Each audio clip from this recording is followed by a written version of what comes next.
After the patriarch. She will. E poi dopo averli tu. E te, sì. Okay.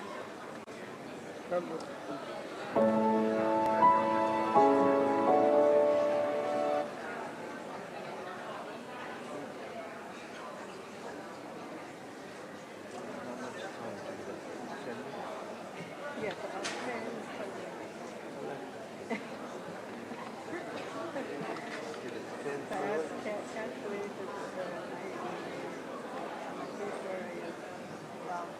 It depends. About 10, 12 minutes. I'm only joking.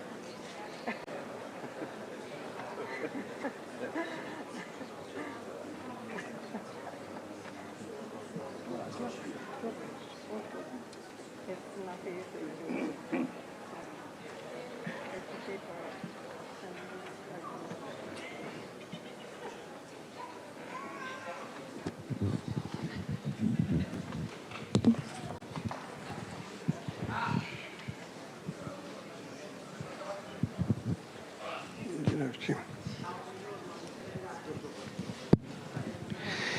Bene, buongiorno a tutti.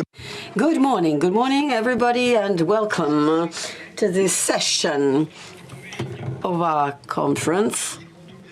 Of course, I'd like to warmly welcome all the speakers, and please let us have a round of applause for them.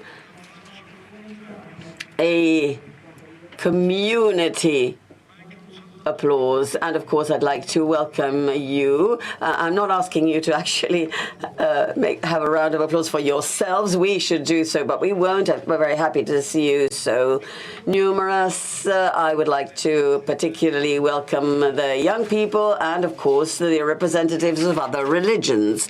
This meeting has a very specific theme, which to some extent summarizes the very reason why we have been listening to all these speeches and all these considerations delivered by intellectuals, men of faith, and so on, because we're all striving to find the reasons for living together. So Pope Francis, when he was speaking of epoch making change and not simply of an epoch of change, was saying that we are in a very specific, unusual historical time moment. Indeed, our epoch is very different from the other moments in history. The wide-reaching challenges we're facing, nuclear power, climate change, emerging and converging technologies, well, these are all challenges that force us for the first time to face our own self-destruction. Indeed, the possibility of doing so and destroying the planet as we know it. But this situation is compounded by many others.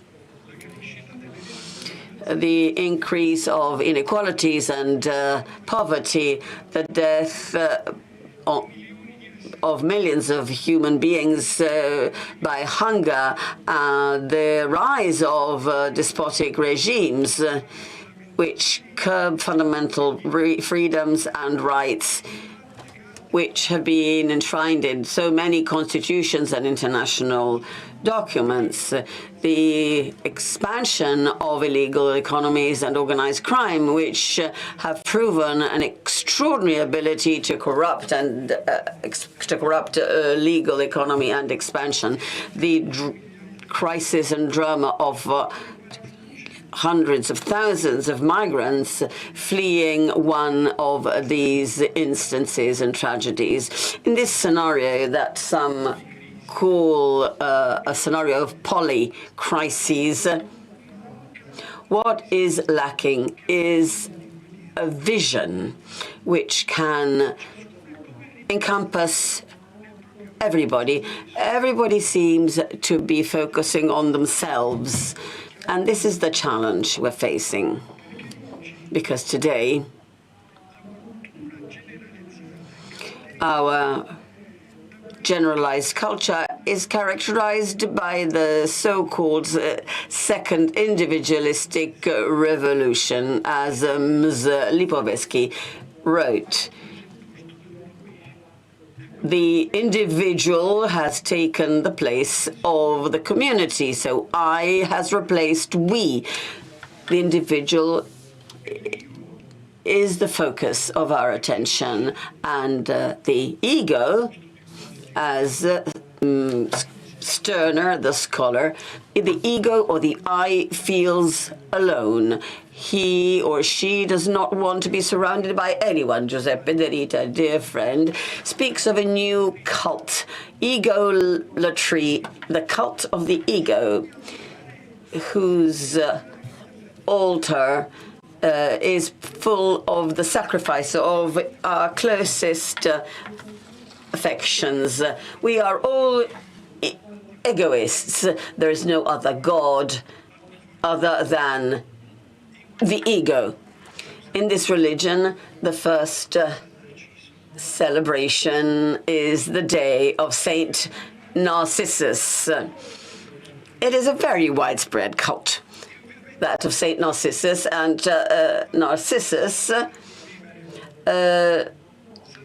makes us lose the reasons why we should live together, and makes us lose the possibility of joining forces, which is the only possibility we have to be saved. This is why this panel discussion falls within this crucial step from the ego to the collective, to the community, to us. This does not take place because of individuals mean to do this, but because we lack a vision. So let me close this brief presentation before giving the floor to my authoritative participants. Let me remind us of Carlo Maria Martini, who said, today, through a sophisticated conveyance of information, we are laden with international problems without having the possibility of solving these problems. We have no global answers. And when I raise such an issue, I hear that this is a typical question of our modern mindset. Whilst today we are living in postmodernism, in a postmodern society, we no longer look for global solutions. Indeed, each of us looks for his or her own solution individually. And Bishop Martini said that I remain hungry for global solutions. He was right, and he is still right. This is why the need for a wide and unifying vision is a priority. And believers, non-believers, people coming from different cultures and traditions, well, we're all called upon to draw up reasons that may drive us to an inevitable coexistence. Otherwise, we will perish. This is why men of faith, men and women of faith, have the responsibility of a covenant, to reach a covenant, to help the whole of humanity. Religions today, and this is the substance of the Assisi spirit, should not consider and think only of themselves, but have a responsibility to join forces to help peoples to be united. Andrea Riccardi said this in his opening speech. This is what Athenagoras said. I am afraid of a globalization deprived of the unity of Christians. Sister churches and brother peoples. This is why our meetings have seen the presence of intellectuals. We have heard, and we will hear it again, that culture is indispensable for religions to play their role, which is so crucial in this context in which we live. We have the responsibility, a huge responsibility. For decades, Europe was able to do this. Imagine that in the 1940s. In the first year of the Second World War, there were only 2 democratic regimes, the UK and the US. The rest was a long theory of despots, autocracies, authoritarian regimes, whilst in the later years, democracies emerged. Everything now has been softened, has been broken. And this is why our meeting is so fundamental for all peoples, starting from believers and the men and women of good faith. I would like to start our meeting with these considerations, giving the floor now to a dear friend, the Patriarch of the Orthodox Church, Mar our third, Patriarch of the Assyrian Church of the East. He is bishop in the diocese, the Syrian diocese in California, and it's the first bishop of this church who was born in the United States. So him and Pope Prevost are both American. The Eastern Assyrian Church is present in Syria, United States, Australia, and elsewhere. This means that from the original venue, Baghdad, the very first seat of the church, this small, large church has a universal vision. And I believe that this is a novelty for the tradition of the Assyrian Church, an old, ancient church that may give us a great contribution of a universal nature, a contribution to our contemporary world. So thank you very much. You have the floor. And of course, you have about 12 minutes each for your speeches. We can't say zero tolerance, but second-oriented tolerance. So our tolerance will be short. But please, you go ahead. You have the floor. Che lingua parlerà? Grazie, Eccellenza. Inglese, immagino. It is my privilege to be with all of you this morning at the 39th Annual International Meeting for Peace, sponsored by the community of Sant'Egidio, based here in Rome. Our sincere thanks to the community for continuing to promote peace in their mission and their daily work, and for bringing all of us together to discuss peace in our societies today and in the world at large. I would like to address in this forum a topic that sits at the very heart of human existence, and it particularly forms a Christian faith perspective, and that is renewing the reasons for living together, or renewing the reasons for our common coexistence. How can we renew the necessary phenomena of coexistence in today's polarized world? A world that is often fractured by conflict, inequality, division. The quest for world peace can feel overwhelming and oftentimes a distant dream. Furthermore, we are gradually losing the essential human sense of living together, of coexistence, as time goes on.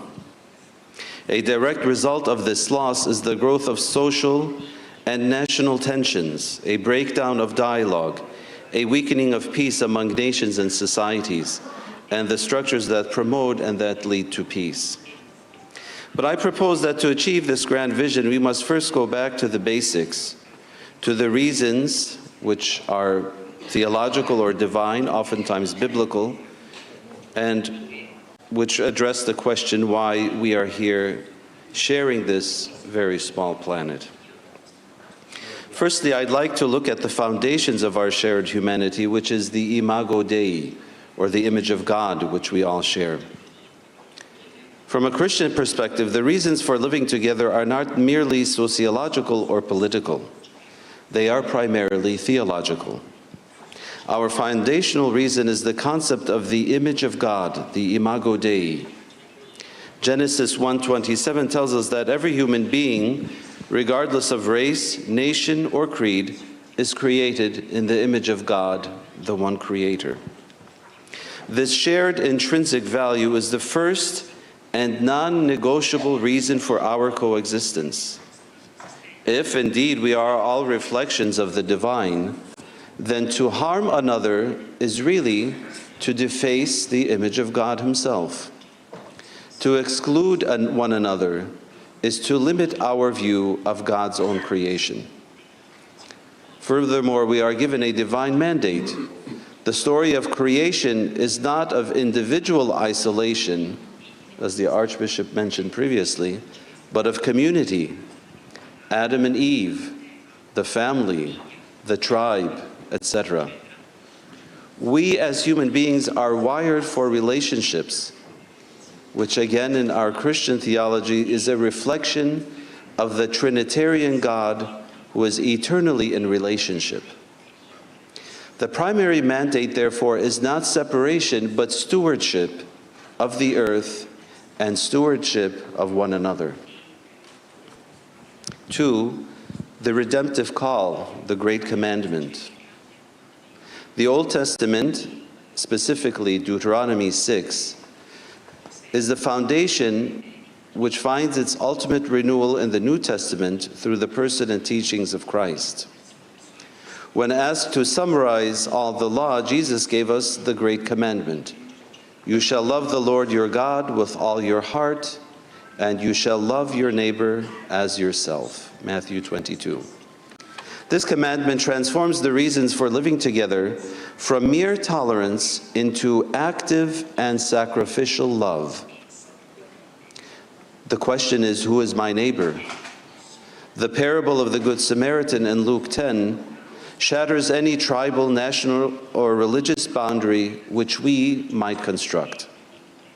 The neighbor is the one in need, the one who you are culturally expected to avoid, the one who is different, and most importantly, the one who shares in my and in our humanity. And how should I love them? I should love them as myself. The standard of self-care, your desire for safety, provision, dignity, and peace, must be extended to every other human being. This is the moral architecture for world peace. It moves beyond agreements and treaties into the very disposition of the human heart.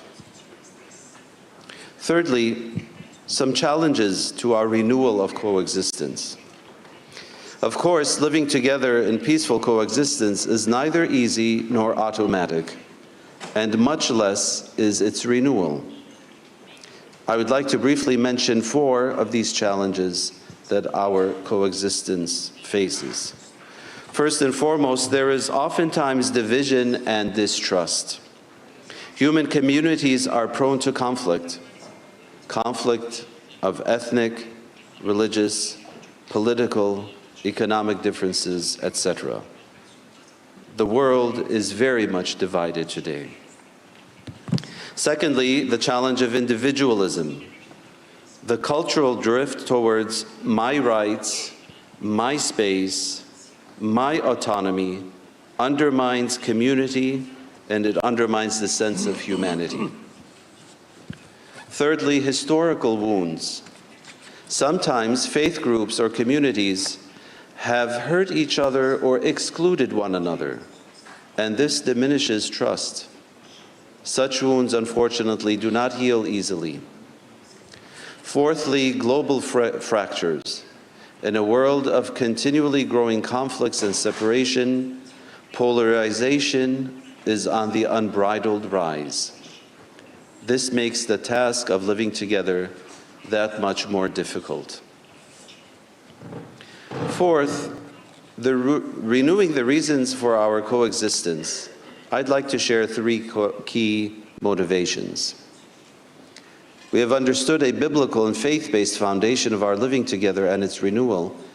Let us take a look at three motivations of our common renewal of coexistence and its promotion among humanity.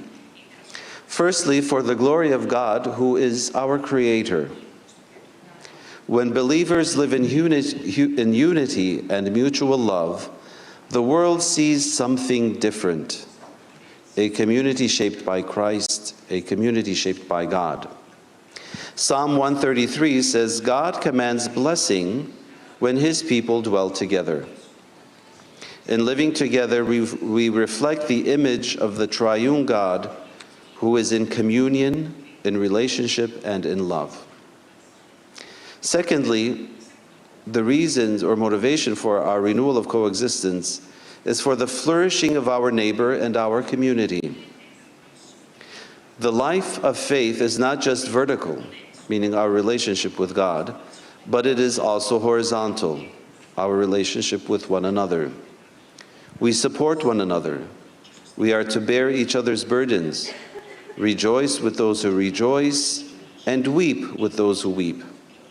In a world which is fractured by isolation, competition, prejudice, the faith community at large can be a countercultural witness, a place where people can belong, that are valued, and where they are cared for. That kind of living together signifies the neighbor, and it invites healings of memories. Thirdly, we should renew our coexistence for the cause of peace in the world today. When people of faith live together in unity and coexistence, only then can we truly and concretely witness to peace. Peace begins in little communities of faith, and it ripples outward. As the document Love and Witness, section 39.4 of the World Council of Churches puts it, and I quote, "We are called to live in humility and peace with our fellow humans across our differences, to live the gospel, to promote peace, and to live the abundant life for the whole of creation," end quote. Renewing our commitment to live together means renewing our commitment to peace. Peace at home, peace locally, and peace globally. Fourthly, world peace as a vocation, as our human vocation. Seeking world peace through our coexistence and its constant renewal is not an accident. Rather, it is our common vocation stemming from our communal humanity and our sharing in the image of God, which both ontologically and theologically binds all of humanity together. Justice is a prerequisite to peace. The prophet Isaiah says the effect of righteousness will be peace. We cannot talk about peace while ignoring systematic injustice, poverty, oppression, and hatred of the other, brought about by extreme individualism, or oftentimes, even today, by nationalism, an extreme nationalism. Renewing our reasons for living together means demanding that every person is given the conditions to flourish, and the ultimate source for this is the love of our neighbor. Secondly, peacemaking as an active role. Jesus says in the gospel, "Blessed are the peacemakers, for they will be called the children of God." Note the word peacemakers, not just peace wishers, not just peaceful people, but those who are artisans of peace. It is an active, demanding, and oftentimes a costly role. It requires us to step into the difficult spaces of dialogue, mediation, advocacy, and even when it is uncomfortable, or it could be even dangerous at times. Some final thoughts. Friends, let us together as people of faith renew our commitment to the very first reasons for our being here, to reflect the image of God, our Creator, in all that we do, and to love our neighbor. When we do this, this grand vision of strengthening the reasons that oblige us to live together will be fortified. And as a direct result, world peace will cease to be a utopian fantasy only. Rather, it will become the faithful, steady, and inevitable work of God's people on earth. May we all commit ourselves to these principles in order to renew our sense of peaceful living together. Thank you for listening.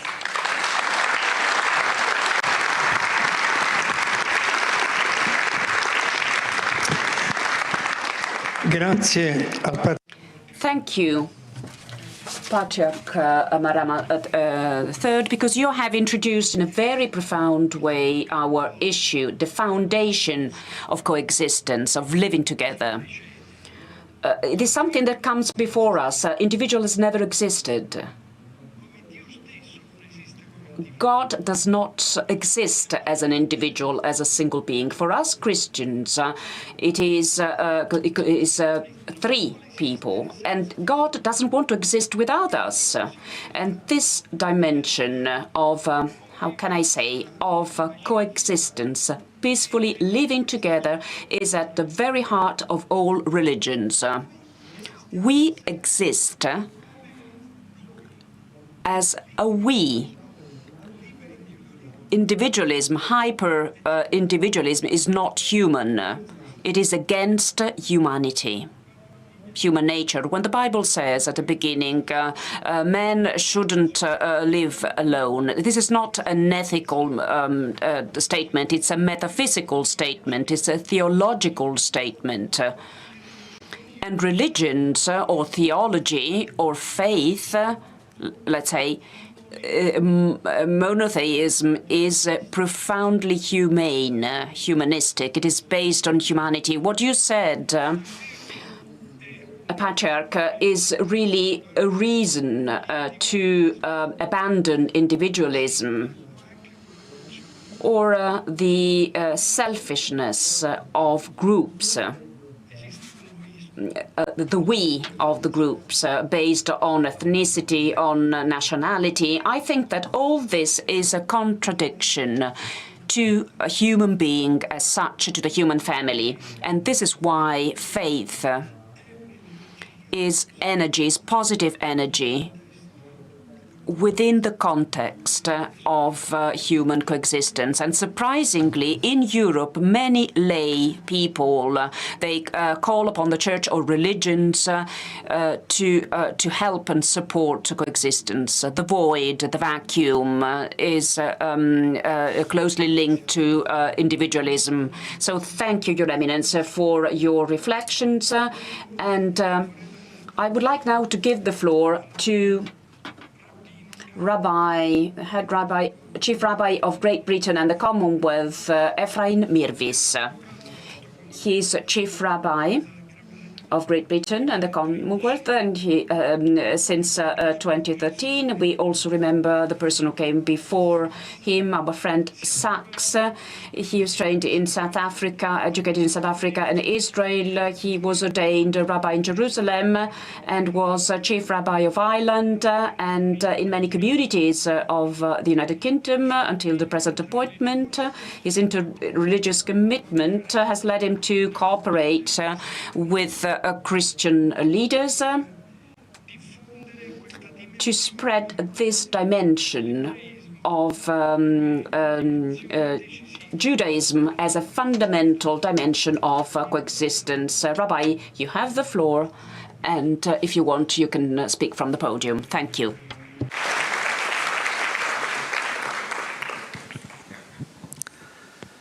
Our distinguished chairman and my co-panelists, ladies and gentlemen, At the outset, I'd like to extend my appreciation to our wonderful hosts, the community of Sant'Egidio. Thank you for organizing, for planning and running this truly wonderful event, and thank you for according me the privilege of being able to participate. All of us will never forget the trying times of COVID. During that period, Almighty God sent some powerful messages to us for all time.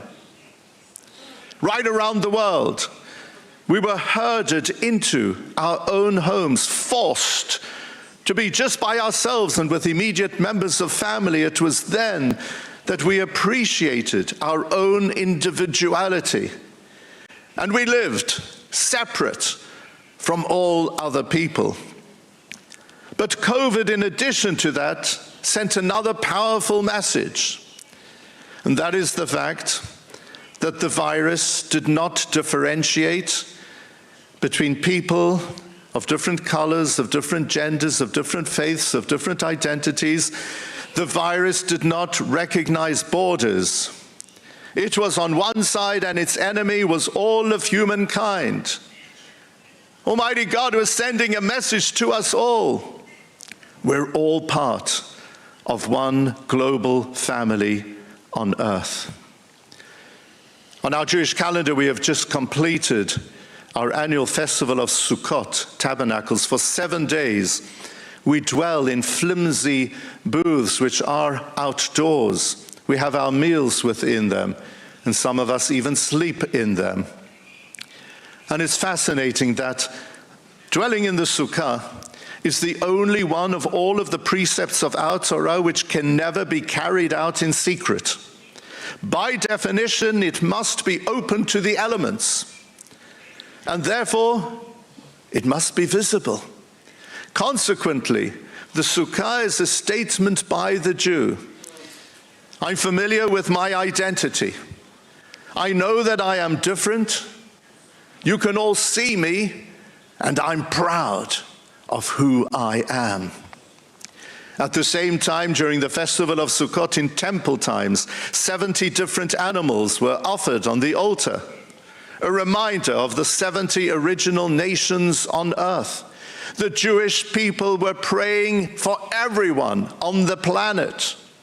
And so just like COVID, the festival of Sukkot reminds us of our particular identity, of which we should be exceptionally proud, plus the fact that we're part of this universe, and my particular identity must inspire me to enhance those around me. It is here for the very sake of our universal aspirations. If there was to be a text in the Bible to choose, which comes right to the heart of today's theme, for me it would be Genesis chapter 11. And as is often the case, what is relevant to us at a particular time happens to be the passage of the Torah which this week is being read in Jewish communities right around the world, seeing as we have only 2 weeks ago recommenced our annual cycle of Torah reading. In Genesis chapter 11, the drama of the building of the Tower of Babel is presented to us. God saw that all people on earth at the time came together and they said, "Let us build a city within a tower that will reach to the skies. And let us make a great name for ourselves." God was not happy with that move. He put different languages in the mouths of those who were there. There was utter confusion. It led to dispersion and the scuppering of the Tower Initiative. And ever since that time, right until the present moment, we, right around the world, have an enormous challenge. How do we communicate across differences? How do we maintain our own individual identity while at the same time appreciating our role as part of the great family of peoples on earth? And sadly, since the 7th of October 2023, that task has become all the more difficult. Because ever since the horrific terrorist attack by Hamas on Israel on that date, the them and us scenario has been deepened. We pray for peace for everybody. May Almighty God bless everyone. And at the same time, we recognize that there is now a tone of hatred within our societies. Platforms are provided for hateful speech, and we know from history how quickly hate speech can be translated into hate crime.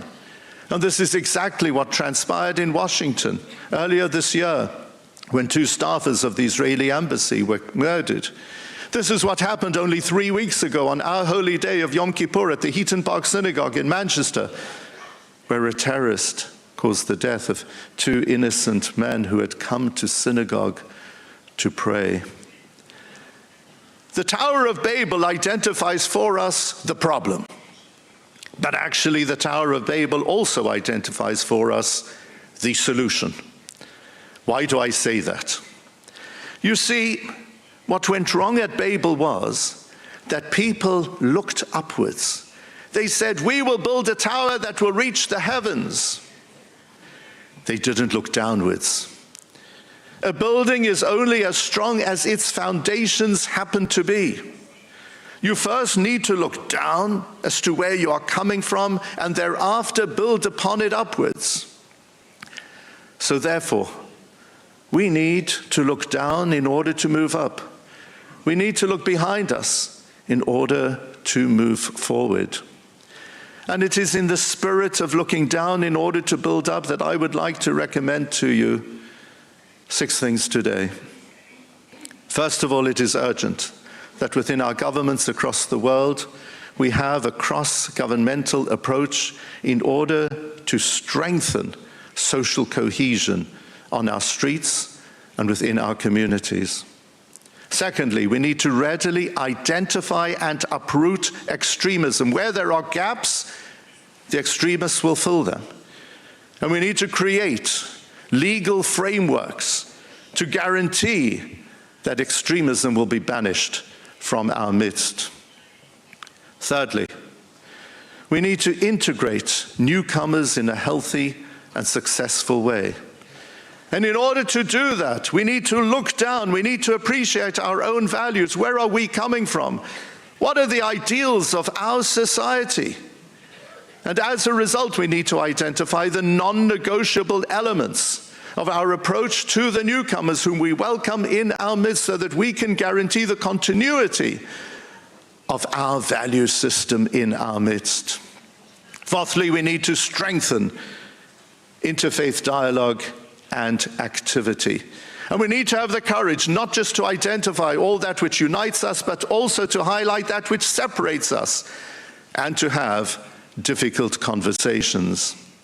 During the past year, I have been privileged to be a partner in the creation of the Drumlanrig Accord in the UK, which has brought leading clerics within the Jewish and the Muslim faiths together to establish an accord. It's a great accord. Hopefully it will turn out to be a historic one. And it is built in the spirit of the finest principles to guarantee that while we recognize our differences, we will be determined to champion togetherness and to get on well together. Point number 5. We need to ensure that the social media companies will remove hate speech from those platforms, because it is causing so much harm and inspiring so many acts of hateful violence. And number 6, we must have zero tolerance of all forms of anti-Semitism, zero tolerance of all forms of racism. In the book of Psalms, we are taught, Hineh ma tov u'ma na'im shevet achim gam yachad. Behold, how good and how pleasant it is for brothers and sisters to come together in the spirit of amity. Why is it both good and pleasant? Surely if it's good, it's pleasant. If it's pleasant, it's good. But actually, that's not really the case, because sometimes something can be good, but it's not pleasant. I can think, for example, of some medications. Sometimes something is pleasant, even very pleasant, but it's certainly not good for you to be doing it. However, the coming together of different peoples in a spirit of peace, that's good, and that is pleasant. That's the spirit of Sant'Egidio. That must be the spirit that we have to create and sustain within all of our societies. So what actually is the model upon which we need to ensure that we are proud of and champion our own belief system and are a successful part of all of society? The first chief rabbi of the Holy Land, Chief Rabbi Cook, said that we as a Jewish people must believe in unity, not uniformity. Uniformity is when you dress the same, look the same, believe the same. We don't believe in uniformity, but we believe in unity. And unity can be best described to be similar to a symphony orchestra. Within the orchestra, you have different instruments. Each one plays its own unique sound, and under the baton of the conductor together, they blend in order to produce perfect harmony. That's the world that we now desperately need to have. A world in which we are proud of our particular identities and beliefs, a world in which we recognize and respect others for their beliefs, and together may Almighty God bless us, so that under the baton of human coexistence, may we indeed be blessed to have the unity and the peace for which we all yearn. God bless you all.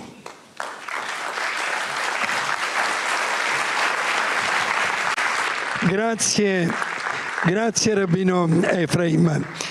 Lei ci ha ricordato che il Covid. Thank you, Rabbi Ephraim. You've reminded us that COVID bitterly showed us that we are all connected. No one can escape. In this sense, it taught us an important lesson. We must remember that we are all intertwined, we are all linked, and those who thought that COVID was an invention, well, they were the ones who were hit very seriously, very hardly. So we are all interconnected, but at the same time, Babel makes us say that God himself wants plurality and not uniformity. That mankind was looking for. So there is the acknowledgement of the value, richness of diversities that we have, not to be ones against others, but we want to stand by other people. We want to build the world as the Lord wants us to build, rich and beautiful. It's not easy, of course. It's not easy to live in peace, to coexist in peace, but this is the horizon, this is our future that we must be striving for. Thank you for your testimony, and thank you for having referred to the Bible. And now I would like to give the floor to the only woman who's sitting here on the podium, Professor Antonella Di Cesare. She is a dear friend of Sant'Egidio. She holds a chair in theoretical philosophy at the Sapienza University here in Rome. And she reflects on the political and theological issues of the other and otherness, and relations with others and with strangers, with foreigners. So we are very happy when she speaks about immigration. She recognizes in the otherness a great value. As far as political philosophy is concerned, she studies new forms of dominion and power, totalitarianism, contemporary forms, and she is one of the philosophers who focuses on topical issues of Italian and international debate. So, dear Professor, we will listen to us very attentively, because we know that you have pondered them very carefully. So we will listen very carefully to what you will say. You have the floor, Professor. I am delighted to take part in this forum, which addresses the crucial issue of peace. Coexist, or rather, as I prefer to say, cohabit. In these days, when the logic of war seems so compelling, not to say so victorious, it is not surprising that the reasons for living together appear blurred. What's more, it is coexistence itself that is being undermined. Hostility prevails everywhere. What was once seen as a vital openness is now perceived as a fatal flaw. What grows is our anxiety. The sense of powerlessness increases while our imagination is filled with ghosts of destruction. How can we navigate the waves of such turbulent times, where there are no longer any benchmarks, where technology has an increasingly destabilizing effect, and where history seems to proceed blindly? Hence, as Monsignor Paglia said, the obsessive search for a protective shell, a niche in which to barricade ourselves against all the dangers looming out there. I would like to emphasize a phenomenon that must not be neglected, a link that we must necessarily focus on. So I partly disagree with what has been said. The withdrawal of the individual given over to fear, passivity of spirit, depression, goes hand in hand with the hardening of the us, with the contraction of one's identity. There's we and we, but today we see that we becomes an identity. Within this trend, national and ethnic belonging is strengthened, while outside differences appear insurmountable. This recomposition of the us identity necessarily entails stigmatizing the other. The us, the we, could regenerate and reshape itself only at this price. This is where political hate speech comes into play. Widespread anxiety is concentrated into a defined fear directed against the other, who is guilty of all evils. From anxiety of being destroyed to the possibility of destroying others, there is only a short step.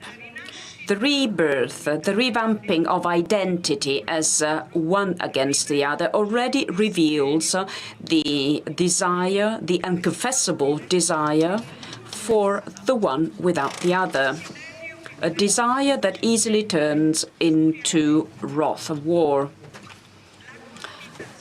Coexistence no longer seems possible. We must acknowledge that. It no longer seems possible. Every measure becomes permissible in a dangerous continuity, which is continuity, isolating, discriminating, excluding, discarding, setting aside, deporting, detaining, destroying. This continuity, we are daughters and sons of the 20th century, we should be acquainted with this continuity. And we seem to be ignoring it in recent times. Cohabitation no longer seems possible when the need to protect oneself in absolute terms comes to the fore. The dream of becoming immune. One's own vulnerability becomes unbearable.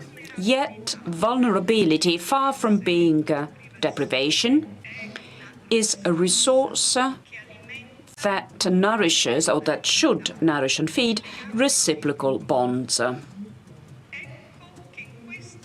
So, in this paranoid spiral,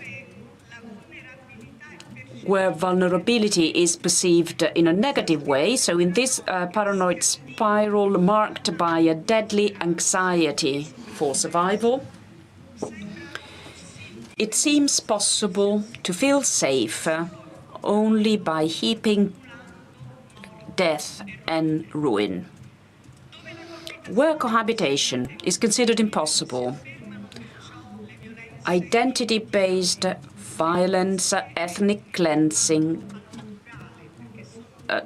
there are different ways of pursuing ethnic cleansing, and wars prevail. This is happening today in many parts of our world in more extreme form in those explosive areas where different peoples should be responsibly called upon to cohabit by policies worthy of the name, and instead the opposite is true. What prevails are policies that translate anxiety and uncertainty of individuals into identity and identity disease, policies that pursue a remodeling, and I've been saying this in other situations, remodeling demos into ethnos, a biopolitical remodeling of people based on ethnical criteria and boundaries. And I am referring here also to democracies, to those democracies that are becoming or have already become ethnocracies. Democracies, for instance, that reject migrants, that remove them, intern them in detention centers. Democracies that become shareholders of war by supporting what is happening today and what we must denounce, that I want to denounce, a mono-ethnic composition of people. We are far from discourses on tolerance, because the project of mono-ethnic composition is based on subtle violence, the claim to assign a specific place to the body of others, to dispose of it to the point of eliminating it. And I fear that the gravity of all this is not yet clear. After having renounced the hospital democratic community, we are moving towards a landscape dominated by belligerent ethnic communities. In order to respond, to react, I believe we need not so much to enumerate the reasons for coexisting as to rediscover the value, the deep value of this verb. Coexist. I prefer to draw a distinction between coexisting and cohabiting. I reserve coexisting for the private sphere. I prefer the cohabitation for the individual and political space. What does it mean to inhabit? What does it mean to cohabit? These are two big philosophical issues. And for me, they are key. The point lies in the meaning of living, inhabiting, which is not synonymous of having, of possessing, but rather it is a synonym of being, of existing. Only when freed from having, from the verb to have, can cohabiting be interpreted in the light of coexistence with others, without which our very existence could come to an end. Inhabiting is living is a dynamic verb made up of relationships.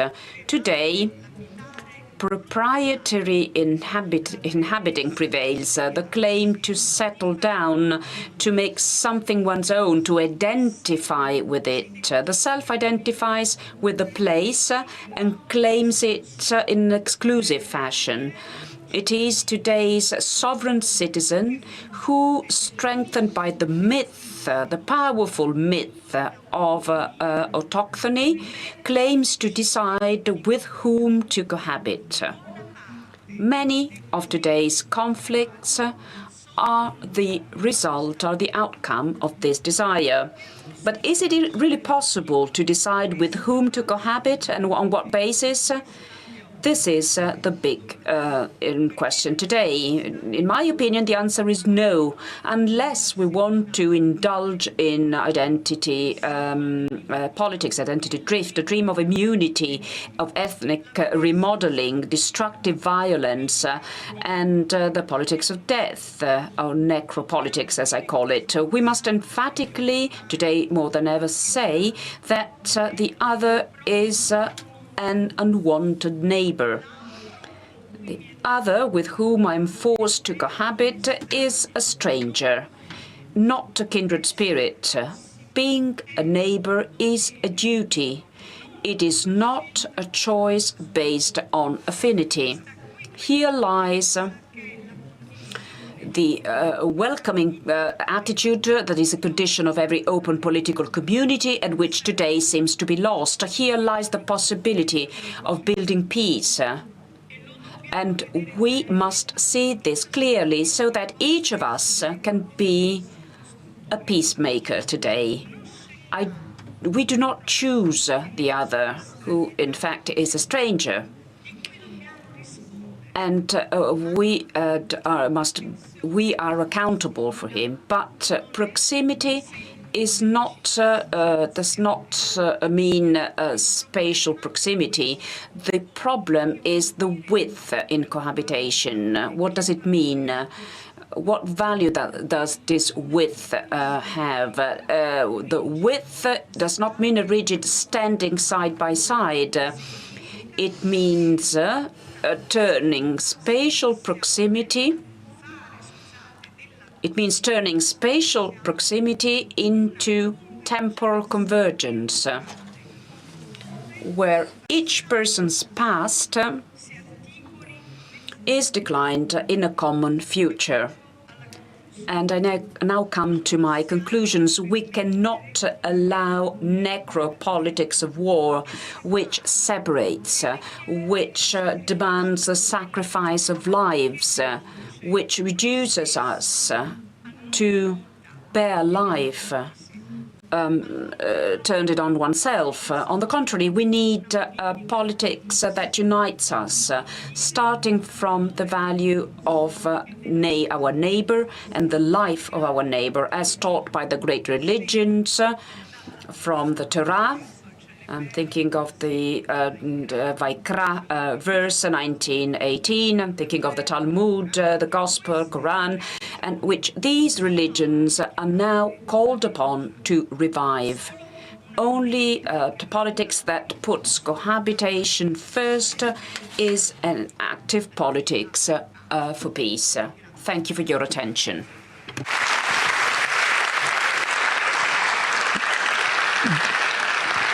Grazie. Thank you. I will not call you Donatella because we're friends, but I would like to thank the professor.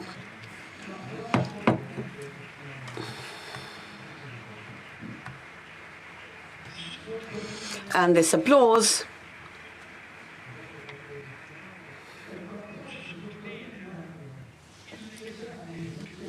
highlights the connection that we can find between a cultural discourse and the theologic reading of our times. There is an incredible consonance, harmony. This is why what we are living through is particularly precious within our panel discussion.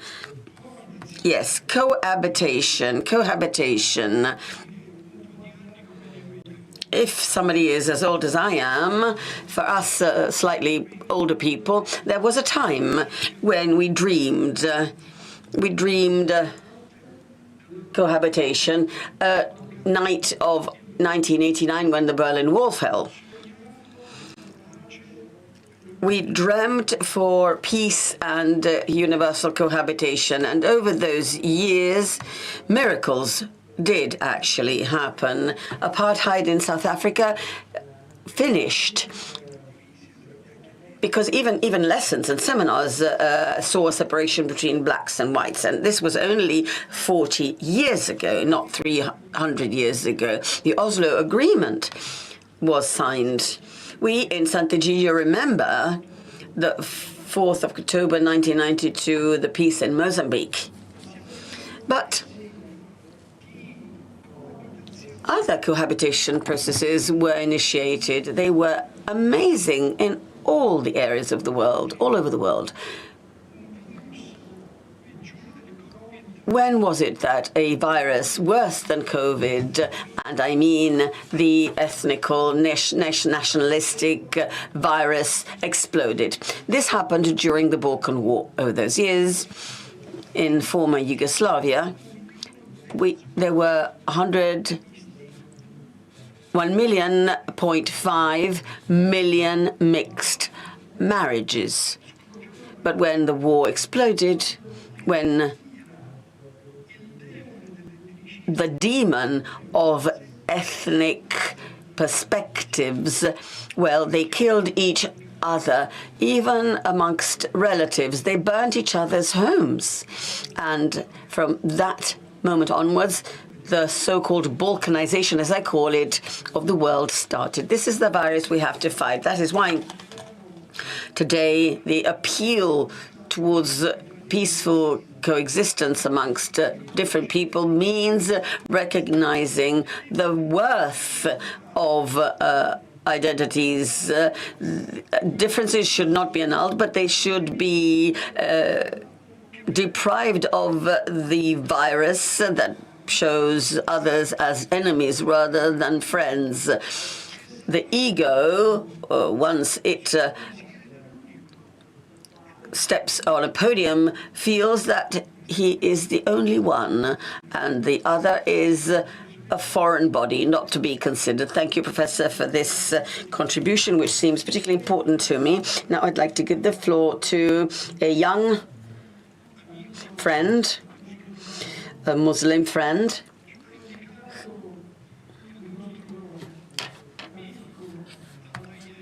who our friend Altaya Bet Lazar suggested we should call a theologian of the Basel-Bonn University, Mohammed Al-Beldahim.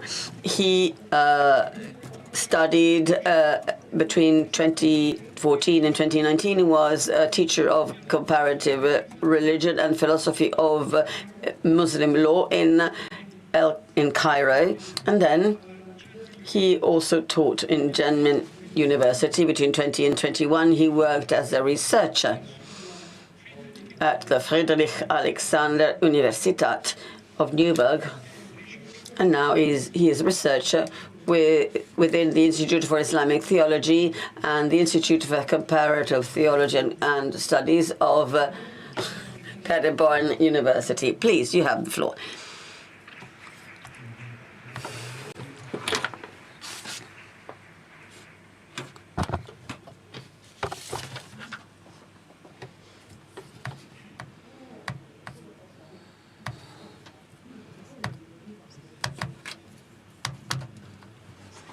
In the name of Allah, clement and merciful,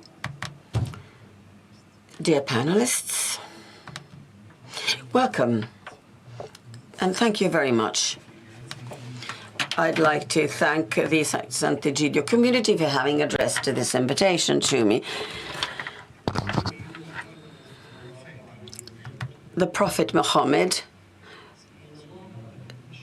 may the peace of Allah be with him, says that On the day of resurrection, God will ask man, "Oh, son of Adam, I was sick and you never came to visit me. I was asking for food and water and you never gave it to me." And man will ask, "Oh Lord, how could I do all this because you are the God of all worlds? How can I feed you? You are the Lord of all worlds." And then the answer is decisive, which turns around the notions of sanctity. "My servant, didn't you know that my servant, such and such a person, was sick? Didn't you know that had you visited him, you would have found me with him?" Dear people, dear audience, this horizontal relationship with the other is transformed in a space in which the divine presence is achieved. God is known through compassionate actions, and it is manifested through solidarity with those who suffer and those who are hungry. So coexistence isn't only a superficial harmony, but it is a spiritual and moral ethical commitment. This is the first road to reach our goal. So we must move from the monopoly of truth to the sharing of a fundamental human truth, which tells us mankind is not complete existentially without the presence of his or her neighbor. When the Prophet Muhammad stopped during the pilgrimage to God, he was aware that he was speaking with present people, but also to people in the future. The sermon of farewell was not only the end of a prophetic voyage, but a universal message re-establishing the link between divinity and humanity. The prophet said, "O people, your blood, your property, your honor are sacred for you, so sacred as this land of yours." With this formula, the sacred nature of human people was the fundamental principle that came before the creation of the state and of the law. So the very sacred nature that the prophet spoke about isn't a concession from a human authority, but a right inherent in the creation itself, which makes the protection of life and dignity part of the cult, and it is not just a political pact. Then we had the second foundation when the prophet said, "In truth, your Lord is just one. You all descend from Adam, and Adam came from dust.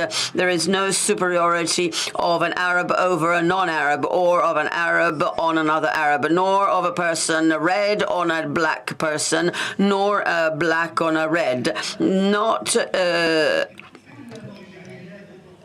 unlike there is for piety." So the prophet noticed that God does away with all references to differentiation and enhances the need to establish a spiritual link based on piety. So this sermon, the sermon of farewell, represents a foundation for coexistence, which is very similar to the international Declaration of Human Rights. Indeed, it went beyond.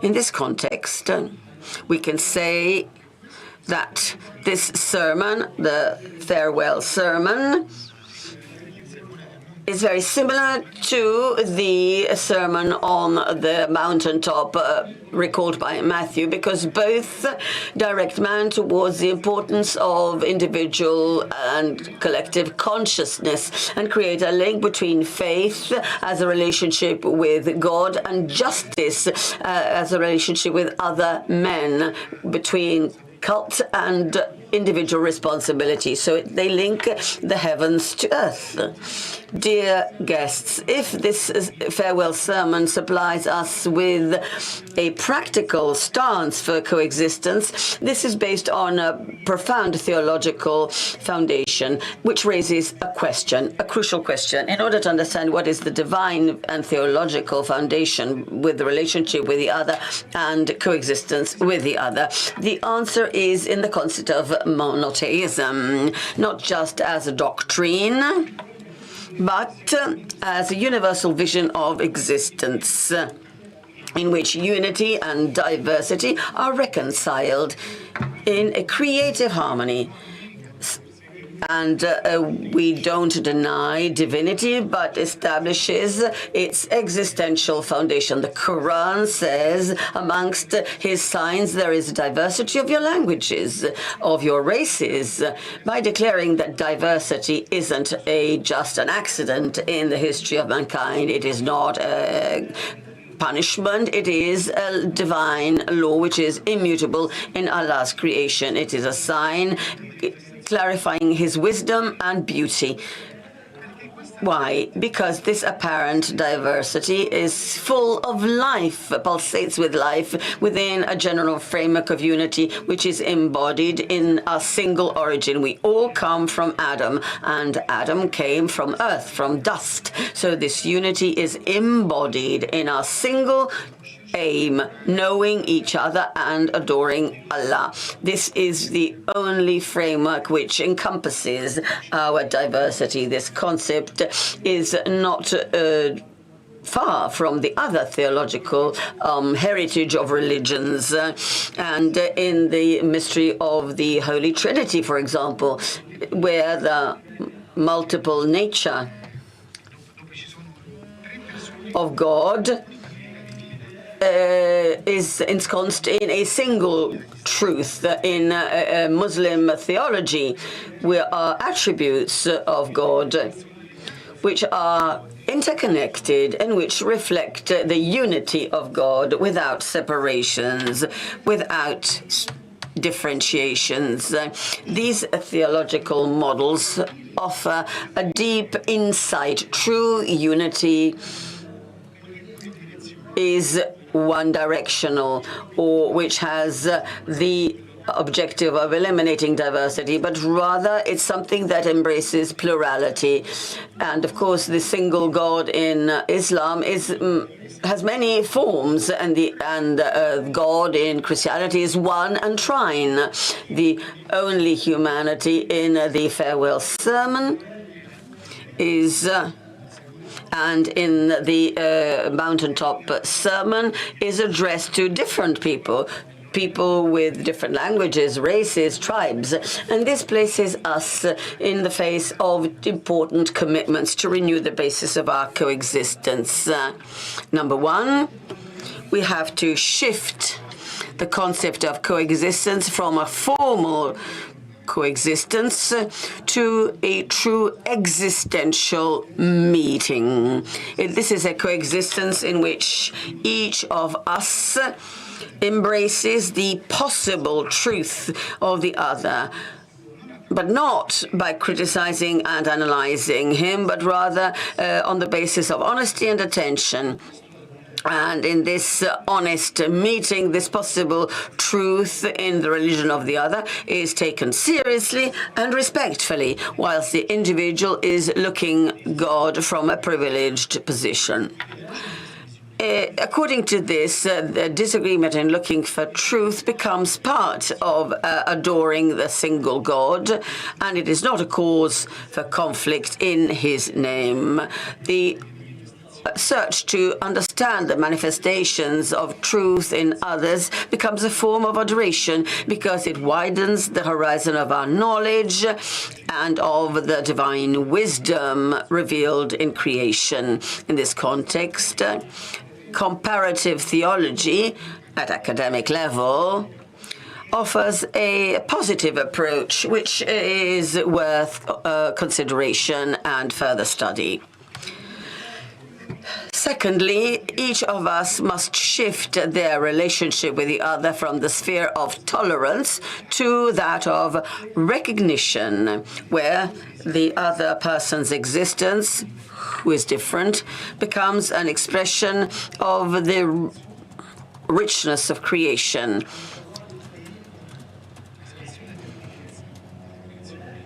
And of the wisdom of God. So dialogue is transformed from a mere passing meeting to a contemplative practice where the manifestations of truth are sought after. So coexistence, according to this vision, isn't simply a social agreement, but rather a response to an existential call and the understanding the wisdom of the Creator in making diversity one of his laws. It is a coexistence that sees human diversity as an expression of unity, not a unity which rejects and denies, but rather a unity connected to the duty and responsibility, a unity which means that our faith in a single God does not reject anyone, but opens the heart to welcome all those who reflect or who have in their heart his light.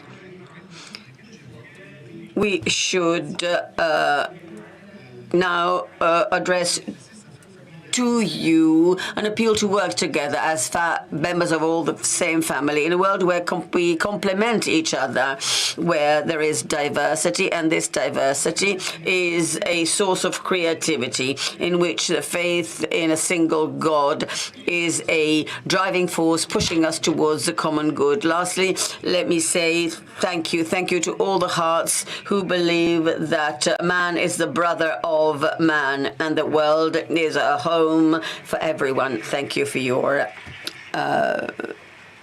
kind consideration.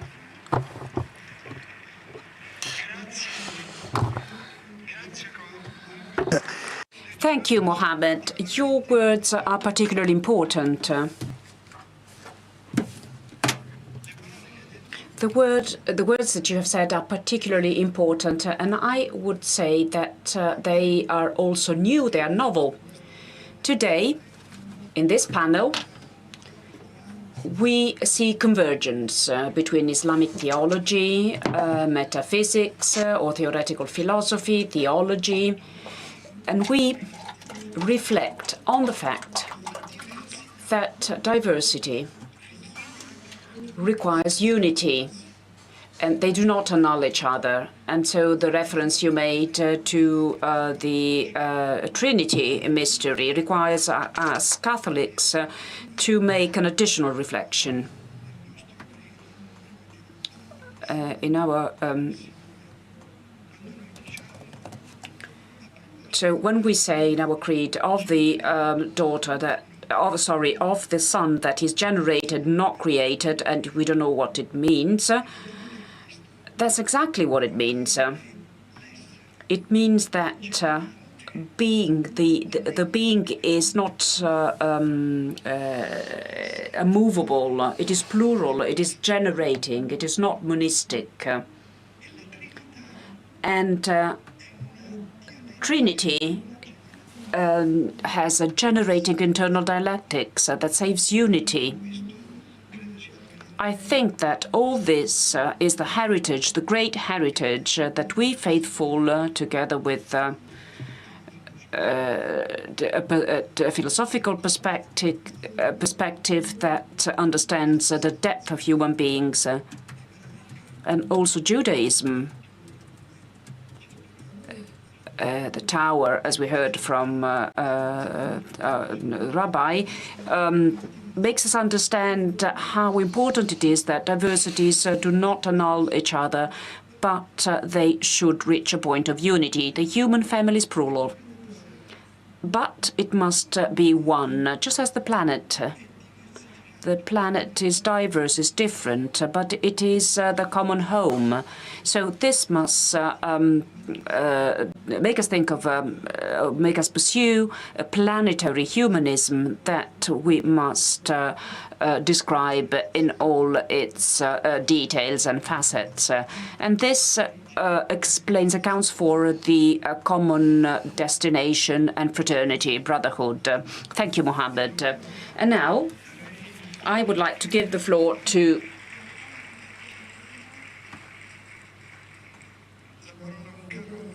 a dear friend of mine, Cardinal Oelerich, who was a general rapporteur of the synodality and member of the College of Cardinals, so he's at the apex, at the top.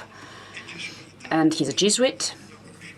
We have known him for many years. He's passionate about this prospect of an open church, as Pope Francis emphasized. And so I would like to give the floor to him so that he can provide food for thought on these issues of living together. Thank you.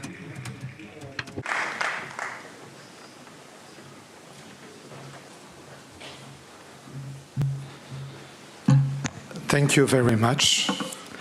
Ladies and gentlemen, dear friends, I am really caught by the fact that all of the speakers, we have different starting points, different wordings, and we arrive at the same conclusions. That's a good sign.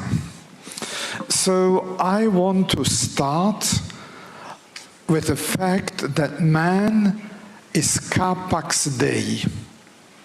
So the human person has something in himself, herself, that we can know God. And that this fact makes us also capax hominis. It helps us to accept the other human persons.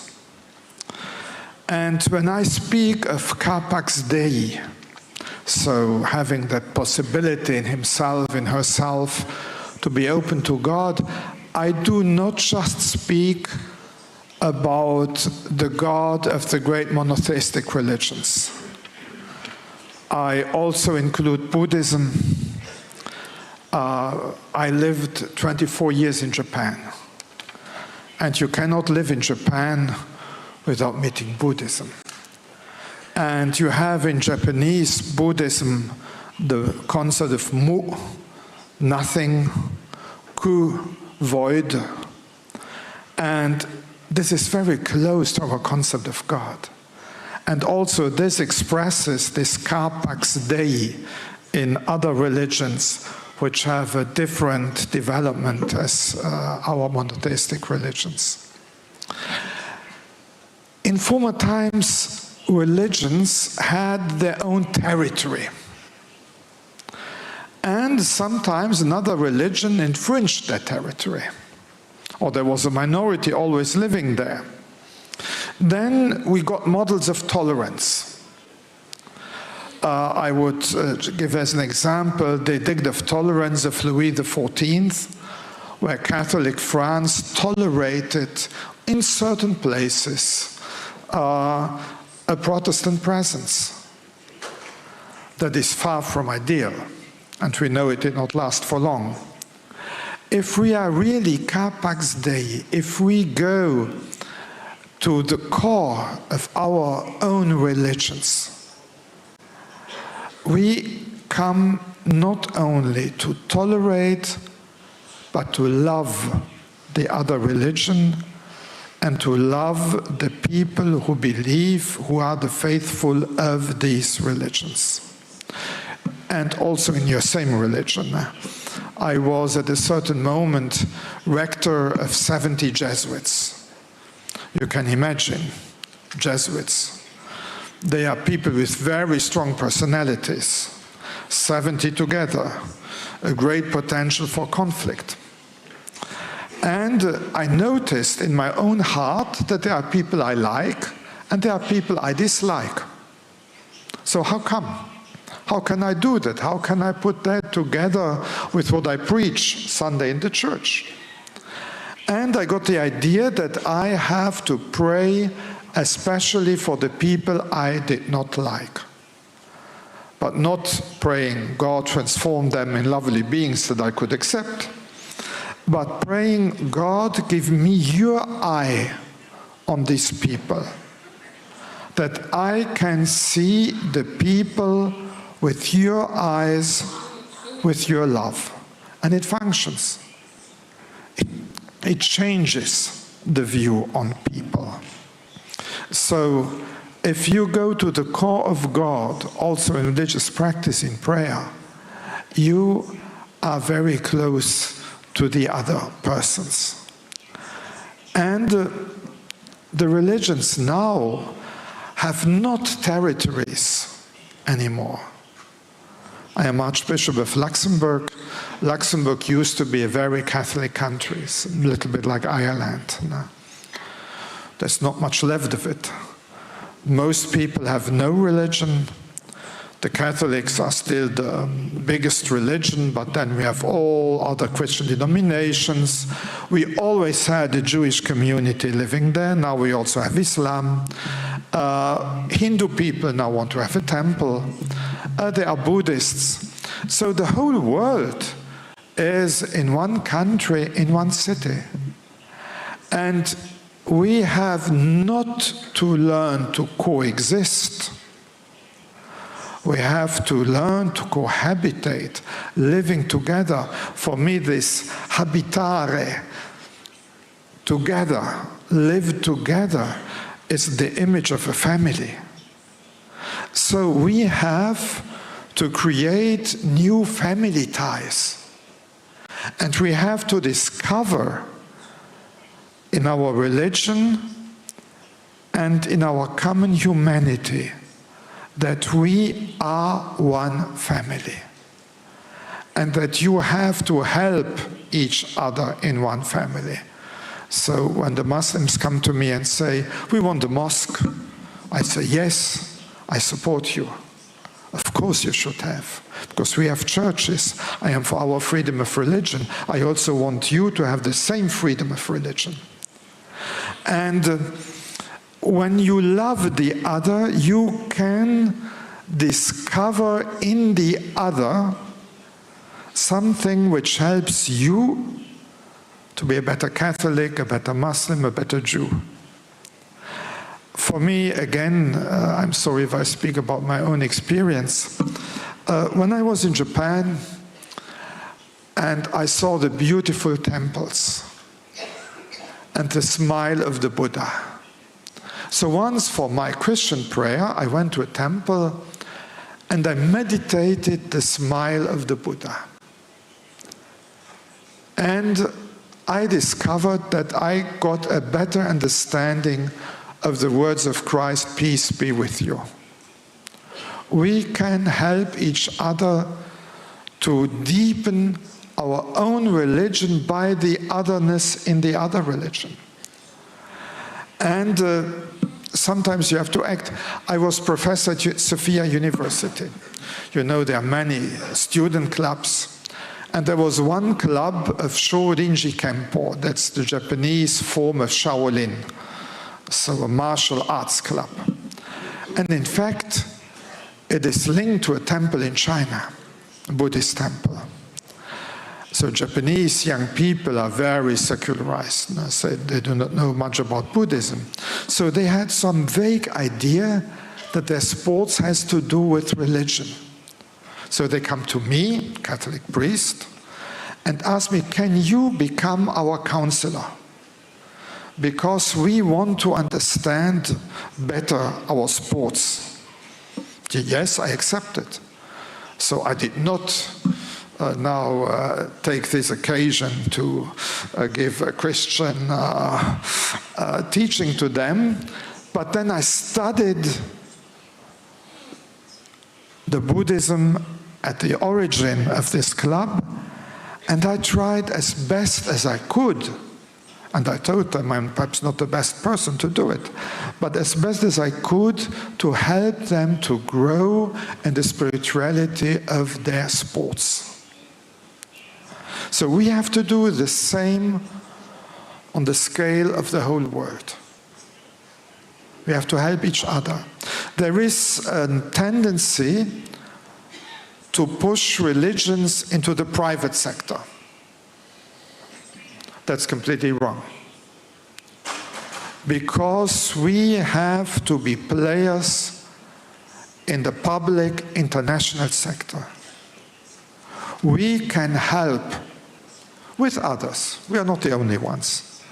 We can help to bring peace and understanding, not by syncretism, abandoning our religion, but going to the core of it.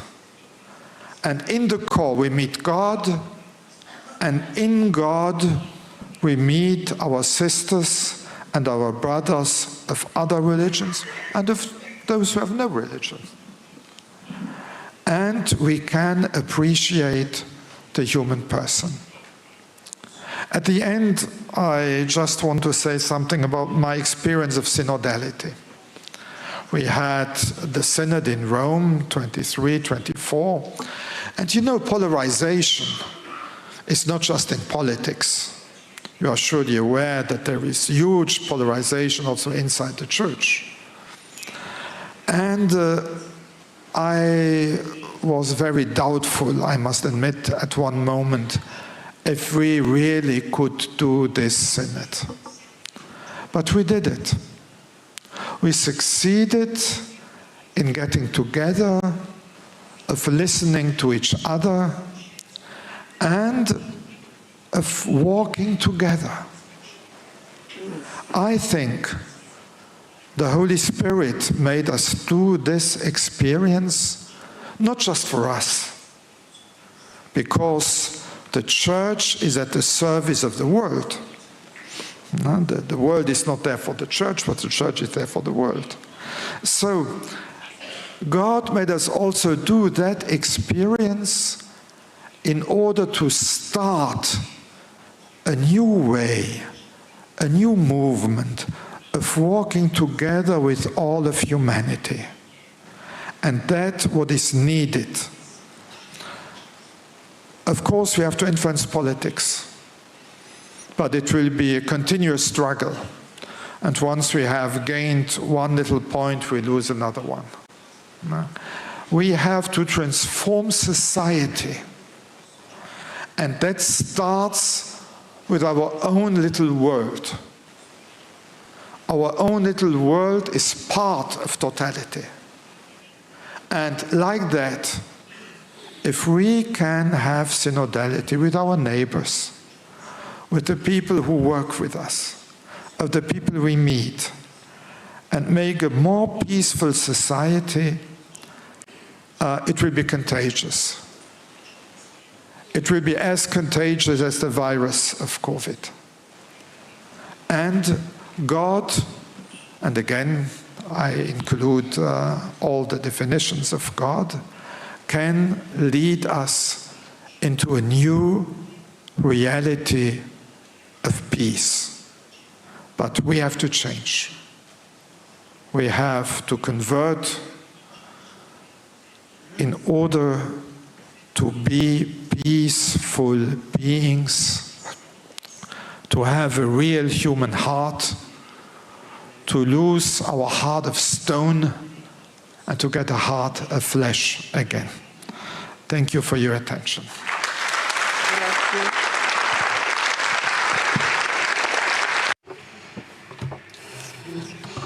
Thank you, Your Eminence, for your considerations. And in particular, I'd like to thank you for the fact that you have borne witness to us. Let's hope that the world is able to come together in a great synod.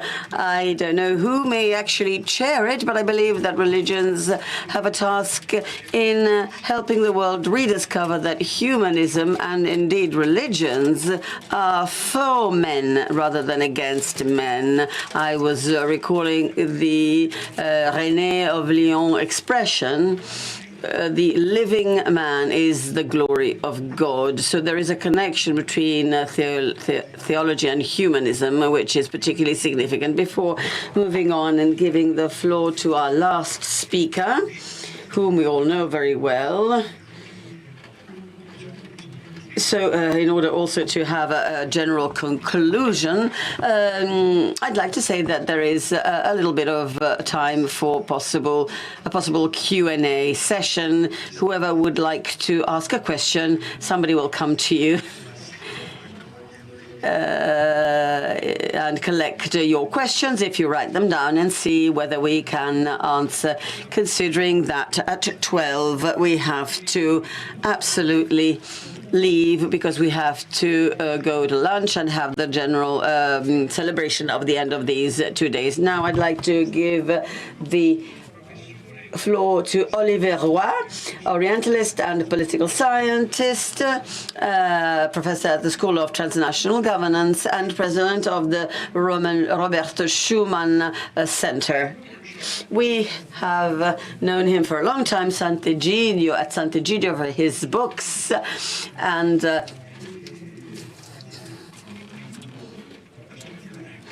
they have helped us, stimulate us towards greater study, to be also aware of cultural movements. Pope Paul VI said that faith without culture is a rather less effective faith. Thank you very much, Professor. Thank you very much. I will speak in French. So I will speak of the attempt to establish a system of coexistence at international level, indeed at global level. In 1945, there was an attempt, indeed a considerable attempt, to rethink the world order. And this was through the establishment of the UN. What is truly new about this body is that it is not just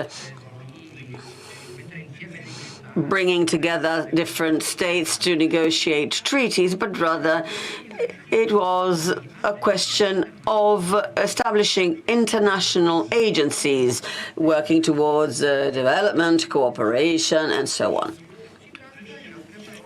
In other words, it was an attempt to act directly with civil societies, and this was truly new. We have a World Organization for Health, the World Food Programme, we have the Development Programme, the International Organization for Labour, the UNHCR, and so on. Obviously, beyond principles, we had to take into consideration of national interests and ideological oppositions, communism against democracy, and so on. But the system worked up until quite recently. All these agencies of the United Nations and their actions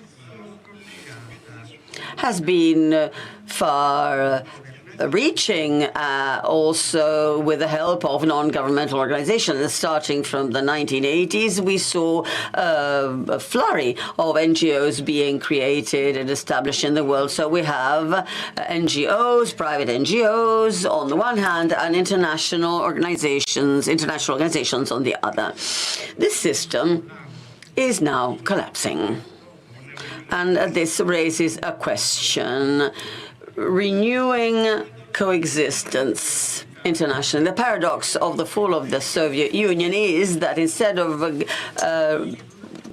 creating a shared model, democracy and a market economy.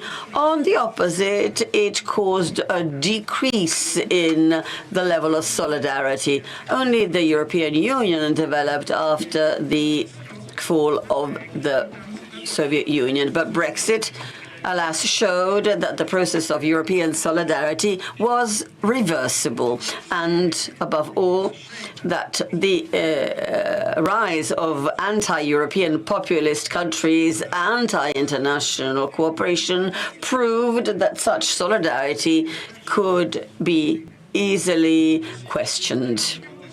So we're now witnessing an increase of the diffidence by public opinions towards international cooperation. Well, there are three causes, in my opinion, for this. Number one, the abstraction of cooperation models. We often export bureaucratic models, the so-called state-building efforts, where governance models are imposed starting from scratch, as in Iraq in 2003. We try to force models onto people which take no account of the traditions and cultural context of those countries like Iraq and Afghanistan. In these models of cooperation, we see a bureaucratization of NGOs. They become professional bodies and they take on specifically trained young people to work within these NGOs, and the idealistic drives of the early days are no longer there, and often all this is transformed into just a way of having a career. This international cooperation often went hand in hand with military actions, Balkans, in Iraq, in Afghanistan. And often a military action was followed by the arrival of NGOs and UN agencies. And even if these NGOs had nothing to do with the military, they somehow coincided with the military action. Thirdly, we see a change in people's identity, first of all in rich countries, which means that international cooperation is cut down, and in reducing the free circulation of people. We are speaking of hostility towards migrants. This identity falling into oneself was clearly shown and visibly in the suppression of U.S. aid on the part of President Trump. U.S. aid was truly the strongest humanitarian agency in the world, and it supported the activities of hundreds, if not thousands, of NGOs throughout the world. So all of a sudden, there was a raw nerve exposed, and all these structures disappeared. But we shouldn't forget that this identity change can also be characteristics of the countries aided in Afghanistan with the rise of the Taliban, who see in humanitarian aid an attempt to infringe and affect their values. In Sahel, we have an identity-based reaction against the military and humanitarian effort of European countries, starting from France. So this is a vicious cycle. So we have an identity closure for those who even benefit from on people's identity, but it is very defensive. Cooperation was accepted as of the 1950s because it seemed to guarantee world peace. And fear, rather than compassion, was pushing public opinions to support cooperation efforts and the action of humanitarian bodies which were far more idealistic than they are today. But international cooperation was sold to public opinion as a guarantee of security to avoid or slow down migrations. The model of NGOs is facing a crisis. In the last 30 years, the majority of NGOs acted as subcontractors for states. They have become more professionally oriented, but they are affected by their links with Western states and resourceless when such links are severed.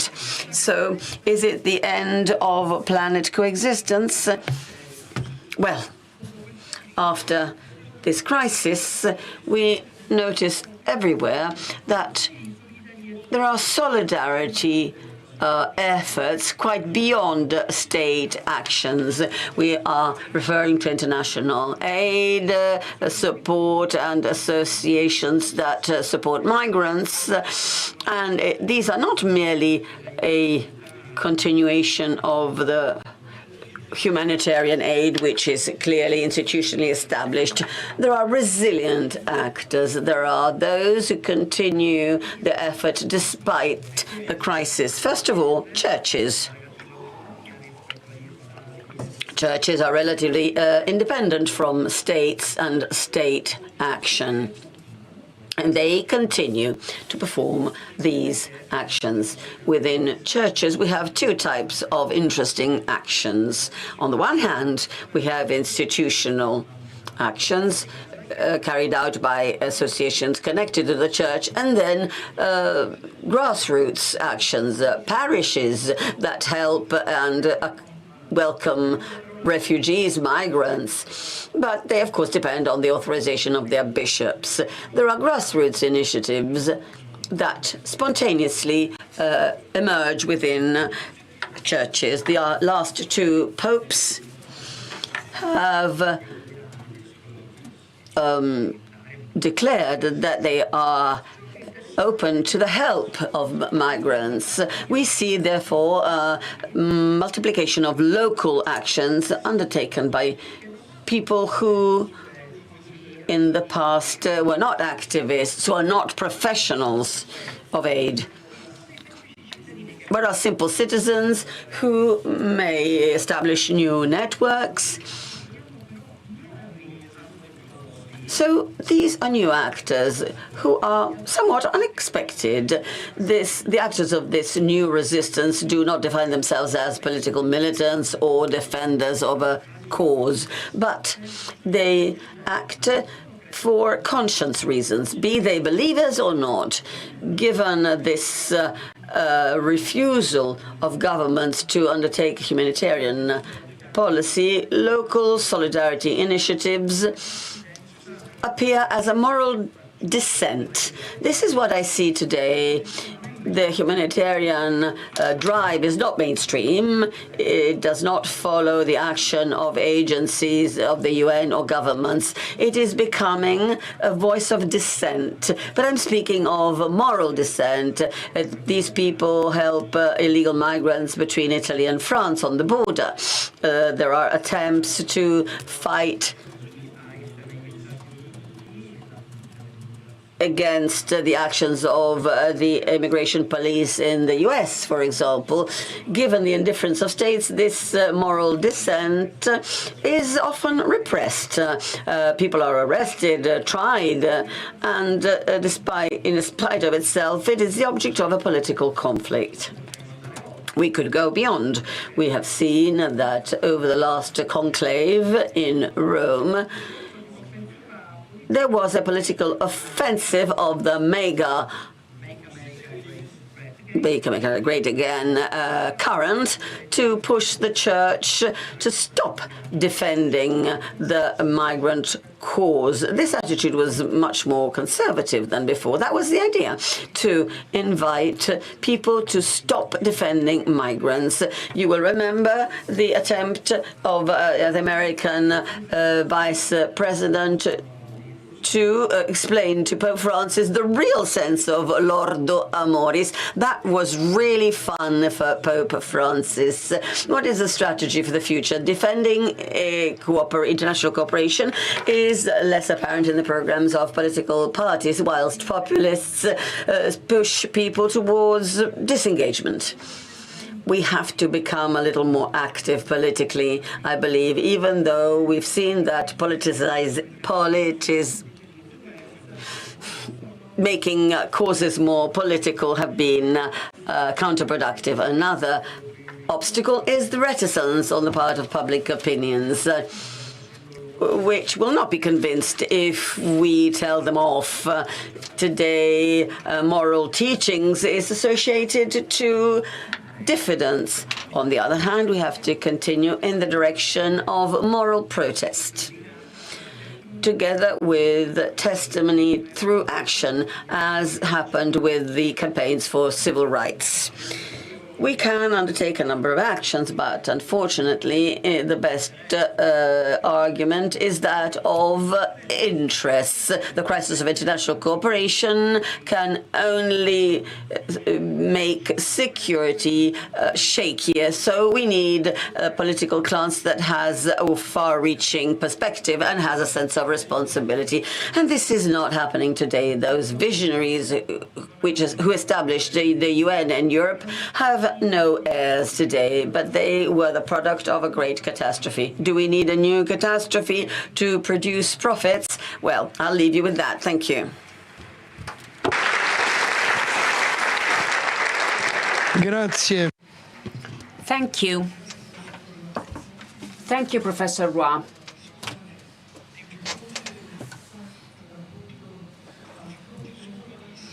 Faced with the sovereignist front and the resistance, so the timid attitude of the public opinion, you are calling upon us to perform a moral resistance. And I think that this is in line with faithful spirits who are not willing to use weapons, but prefer to use the power of testimony, knowing that the world is strong. And in the world, there is a stronger power than the power of weapons. So never give up, and good resistance to all of us. Thank you. Thank you so much for your paper. There are some questions indeed, and I would ask you to give short questions. Short answers. The first questions are addressed to Professor. Okay, yes, Professor Donatella Di Cesare. You can start.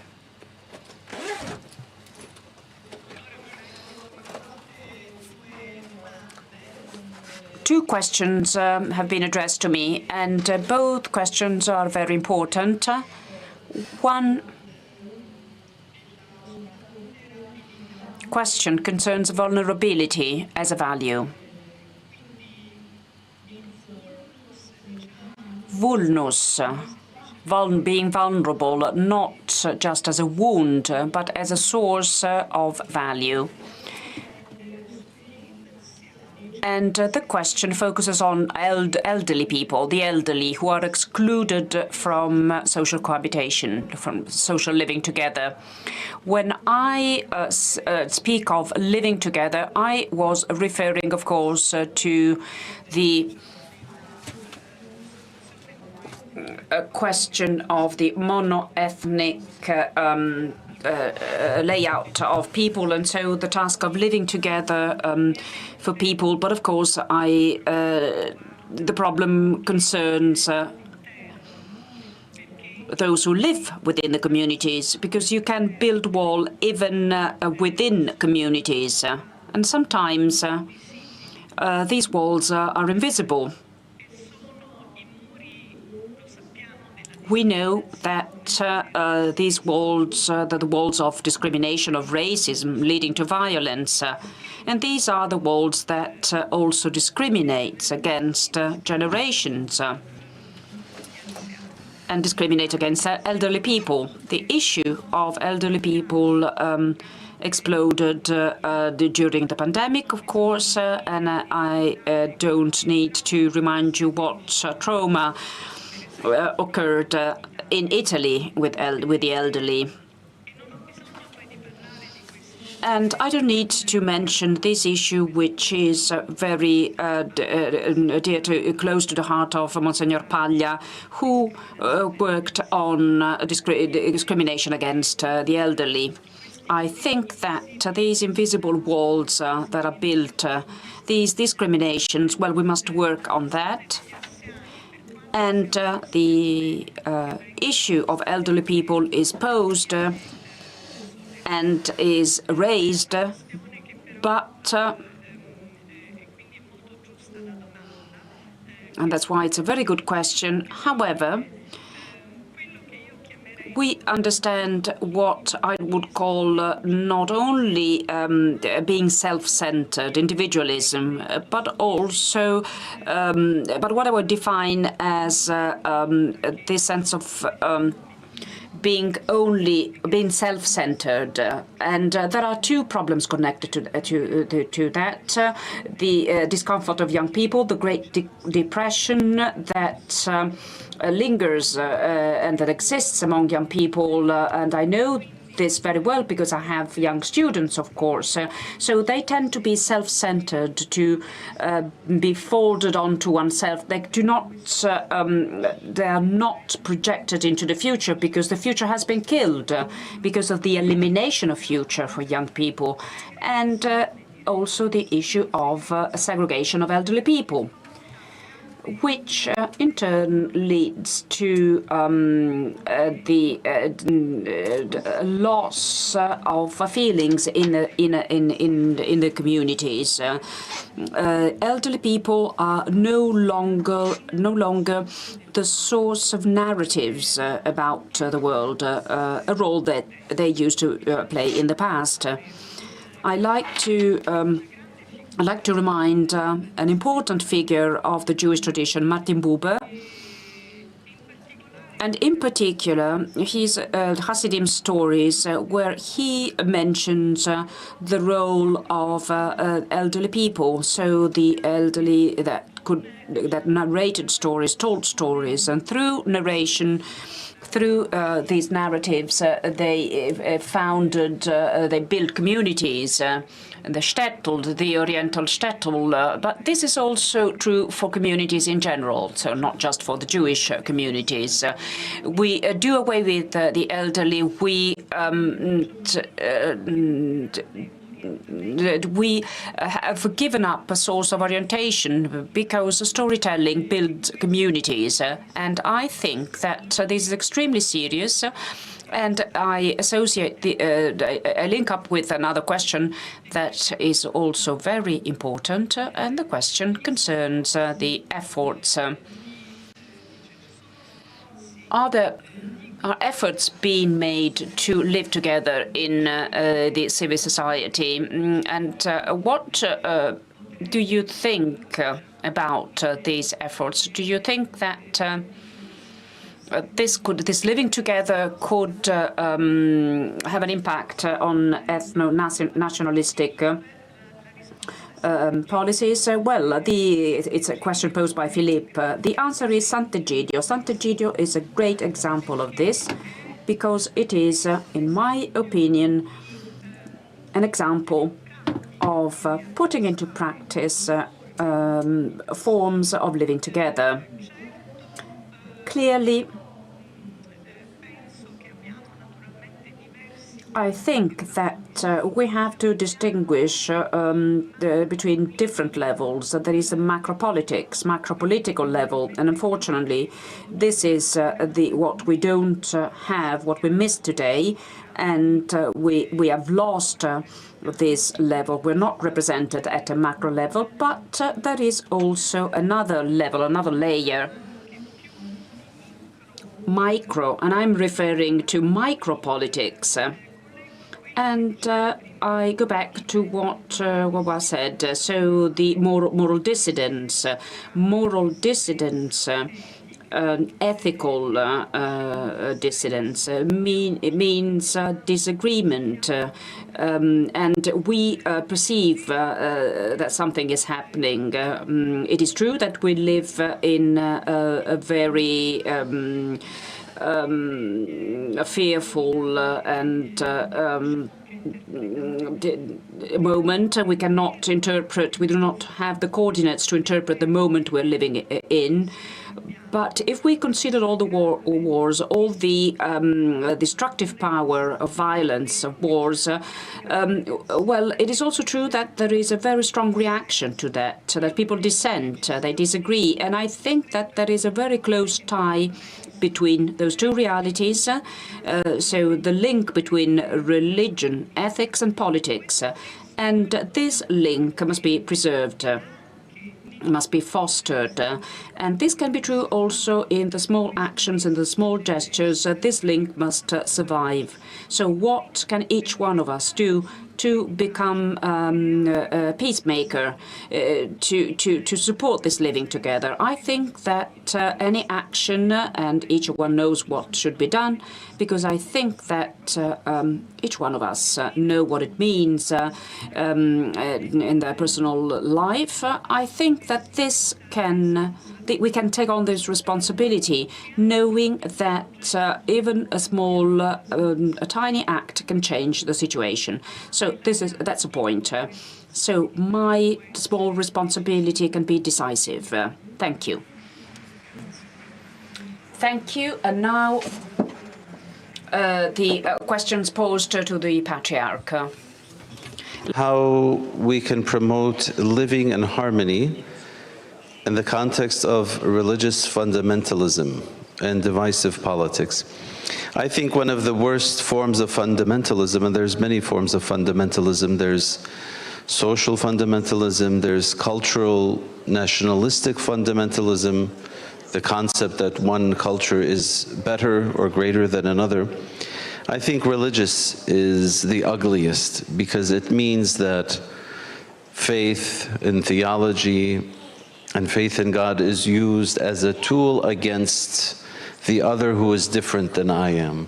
And I think to manipulate, to weaponize God is the ugliest thing that we can do as human beings. But to promote harmony, I think the role of religious leaders is essential. That's very, very important. And each religion has something to say, something important to say about peace, about living together, about being receptive of the other. And those are the elements in each of our faiths that we really have to put the accent on and bring to the fore. So any form of religious fundamentalism really needs to be avoided. And I think the mainstream elements of that religion need to repudiate any form of religious fundamentalism within that religious body. That's very important to do. Another question has come in regarding the importance of being peacemakers and the role of religious or spiritual leaders, the role of people, of the masses, and is it possible to be artisans of peace and of living together? I think it is possible. It is possible in any social context. It is possible in any cultural context that we look at. It's important to have good models to follow. And I think one of the essential challenges we have is we don't have good models today. So Sant'Egidio was mentioned, and I think that's a very important institution that is promoting this model. And the Cardinal also mentioned the important role of religions in many governmental forums even. So not to relegate religions simply to a private practice or to a private part of the life of any community or any nation, but to make use of the presence of religion in that country for the greater good and for promoting understanding and for facilitating peacemaking. But peacemaking, obviously, I cited the gospel, but I'm certain that every religion believes in the concept of peace and promoting peace, but we need good models to have and to follow. Grazie. Thank you. Now, a question for the rabbi. And the question is as follows. The theology of monotheistic religions converge towards the unity of the human family, but nationalism denies this. Don't we need calling out those governments that have extremist factions within them? That's your question, Rabbi. Thank you. Your answer.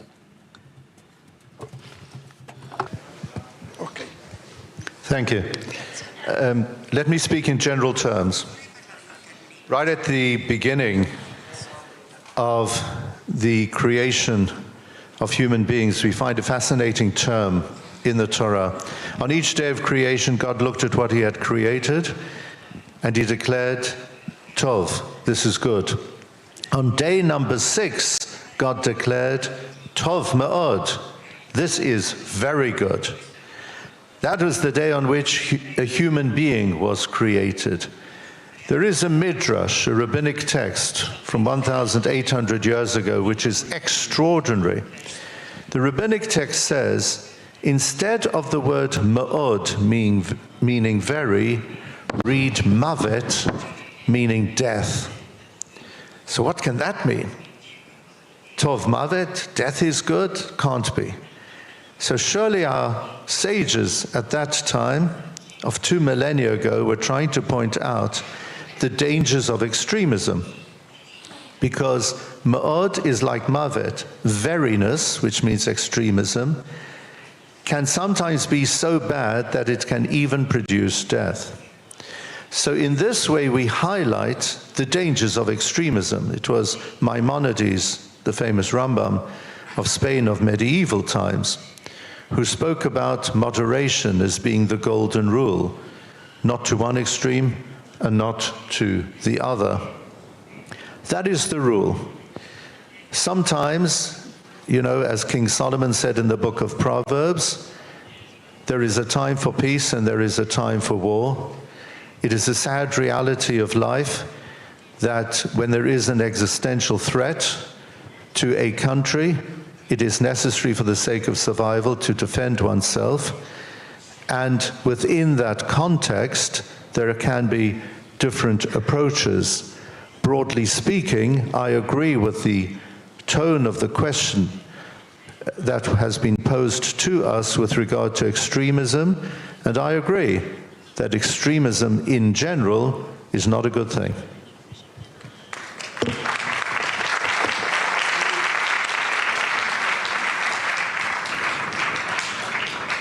So, I got a question.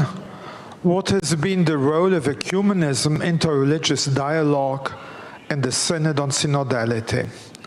How can synodality be inspired by this kind of dialogue? So we had in 23, 12 fraternal delegates. So people from other Christian denominations who participated at the Synod. In former synods, they came for 2 or 3 days, gave a presentation, and went home. This time, they were present a whole month. Most of the synod was done on round tables, and everybody was participating fully. just the final vote was reserved for the Catholic delegates. And it was such a success that in 24, the second session of the Synod, the number increased from 12 to 18 because many other Christian denominations wanted also to be part. And when we now had the Jubilee of the Synod, I met somebody who became a dear friend. She is a Baptist pastor. And having a Baptist pastor coming to the Jubilee of the Catholic Church to Rome, that means that things have changed greatly. We also had a leader of the Methodists from Korea. So the second year he told us we had our world meeting of the Methodist. And we were inspired by the way of doing of the conversation in the Spirit. We did the same, and it functioned very well. So we discovered there's a movement of synodality which is bigger than the Catholic Church. There were no other religions, but all the delegates from Asia always insisted on the dialogue of religions. And you know, when the Asian bishops speak of other, they do not say other religions. They say our neighbor religions. And in that word, neighbor religions, there's a lot of love, of being together, of living in the same space. And in that sense, it was in the Synod. So, we are, as Catholics and synodality, now we have to put the Synod into practice. And putting into practice means open the windows and open the doors and be people of dialogue. Otherwise, synodality becomes a very strange concept, which has nothing to do with the Holy Spirit. Thank you. Grazie. Thank you, Your Eminence. The last question addressed to me is as follows. What practical examples can you quote to convince thy neighbor that it is better to live together? Let us have 3,000 meetings on peace like today's. A more evident example than this is very difficult to suggest.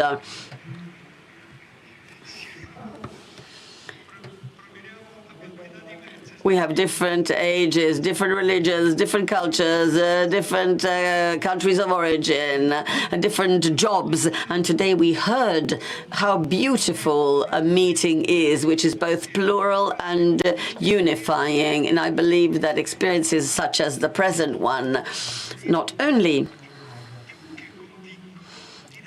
strive to convince, but I would say attract.